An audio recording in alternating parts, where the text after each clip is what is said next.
તો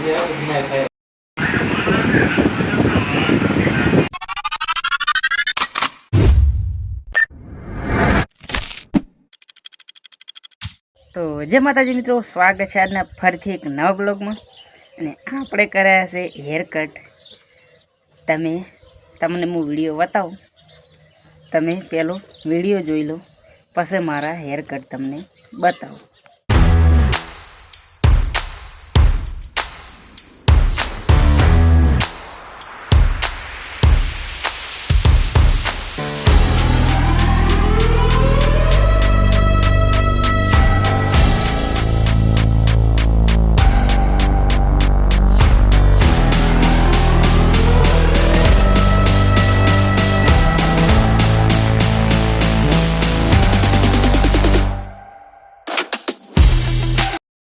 તો તમે વિડીયો તો જોઈ લીધો, તો હવે મારા હેરકટ તમને બતાવું.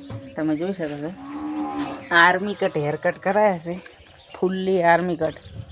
અને હેરકટ કરાવીને તો આવી ગયા હતા ઘરે. અને હોજના વાગ્યા છે 5. અને આપણે આજ કોમ છે શેનું, આપણે વાવી છે શાકભાજી ઘરનું.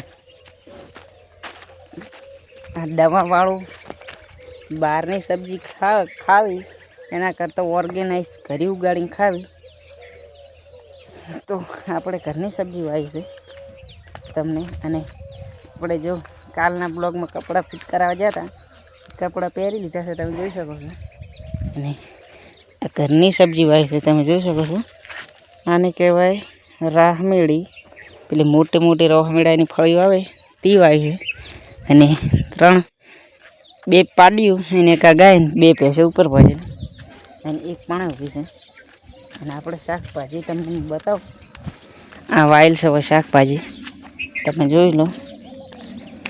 આ શાકભાજી વાય છે, ઓય રોહમેળા છે, તુરિયો છે, પછી કાળેગું છે, આ રીત તુરિયું છે, આ રીત રોહમેળા છે ને એ આરે પેડા છે.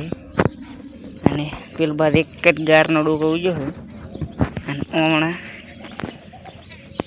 ઊભું છે આપણે આ રીત કારેલા છે.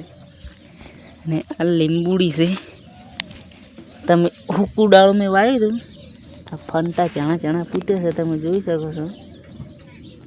આ ફંટા લીંબુડીના ફૂટ્યા, તમે જોઈ લો. અને એના પછી એક નાની લીંબુડી વાવી છે, તે આરી તમે જોઈ લો. આ નાની લીંબુડી છે, તેને વાવી હતી એ ઉગી ગઈ છે. અને આ દૂધી વાવી છે, અહીં આ રીત દૂધી છે. એવું ઘણું બધું શાકભાજી વાવી છે. તો આપણે તેમને સડાવવાની છે ઊંચી, જેમ કે નેસી ના ફળાય, ઊંચી સડાવવાની છે, એટલે ઊંચી ફળ કહેવાય. તો આપણે એનું કામ ચાલુ કરી દઈએ. તો આપણે સીતું લઈને આવી ગયા છે, તમે જોઈ શકો છો. ખાડા ગાળવા, એક ખાડો ગાળવાનો છે, એક આટલે ગાળવાનો છે, એક પેલા ખૂણામાં ગાળવાનો છે, ને એક આ ખૂણામાં. ટોટલ 4 ખાડા ગાળવાના છે. પછી ફેર લાકડા મિલ દેવાના છે, એટલે કામ આપણું રેડી થઈ જાય. તો હું કેમેરો સેટઅપ કરી લઉં એટલે રેડી.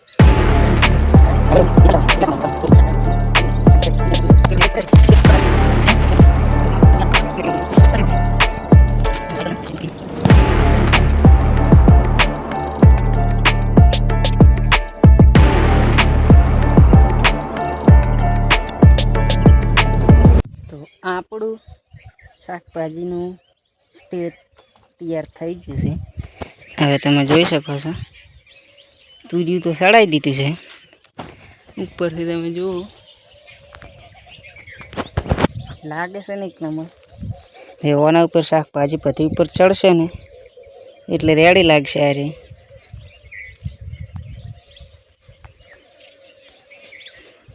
આ બધી શાકભાજી ઉપર ચડી જશે એટલે કમ્પ્લીટ થઈ જશે. જેવું મસ્ત લાગે છે ને, એક નંબર. તમે જુઓ ખાલી, એક નંબર લાગે. તો આટલેથી આ બ્લોગ પૂરો કરું છું.